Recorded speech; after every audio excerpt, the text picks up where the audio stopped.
சோதனைகளை கொடுத்து கொடுத்து கொடுத்து ஒரு முஃமினை அல்லாஹ் பலப்படுத்தி பலப்படுத்தி பலப்படுத்தி பொறுமையின் கூலியை கொடுத்து பொருத்தத்தின் கூலியை கொடுத்து அல்லாஹ் அவனை நெருக்கமாக்கி கொண்டே வருவான், அந்தஸ்துகளை உயர்த்தி கொண்டே வருவான். அந்த அந்தஸ்தை அல்லாஹ் ரப்புல் ஆலமீன் நாளை மறுமையில் வெளிப்படுத்துவான். அவர்களுக்கு இந்த சோதனைகளை மறுமையில் இருந்து பார்க்கும் போது அவர்களுக்கு அதுவெல்லாம் ஒன்றும் தெரியாமல் ஆகிவிடும்.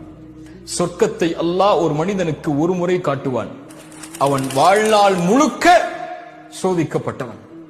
சொர்க்கத்தை ஒரு முறை பார்த்தவன் அல்லாஹ் கேட்பான், உலகத்தில் ஏதாவது நீ சோதிக்கப்பட்டாயா என்று. அவன் சொல்லுவான், யா அல்லாஹ், உலகத்தில் நான் எந்த ஒரு சோதனையையும் பார்க்கவில்லை என்று. அதை விட பெரிய அந்தஸ்து என்ன இருக்க போகிறது? அல்லாஹ் ரப்புல் ஆலமீன் இந்த மூன்றின் காரணமாகத்தான் இறை நம்பிக்கை கொண்டவர்களை சோதிப்பான். ஏன் இறை நம்பிக்கை கொண்டவர்களை அல்லாஹ் விரும்புகிறான்? விரும்பினால் சோதித்த அல்லாஹ் அவர்களை நெருக்கமாக்கிக் கொண்டே வருவான்.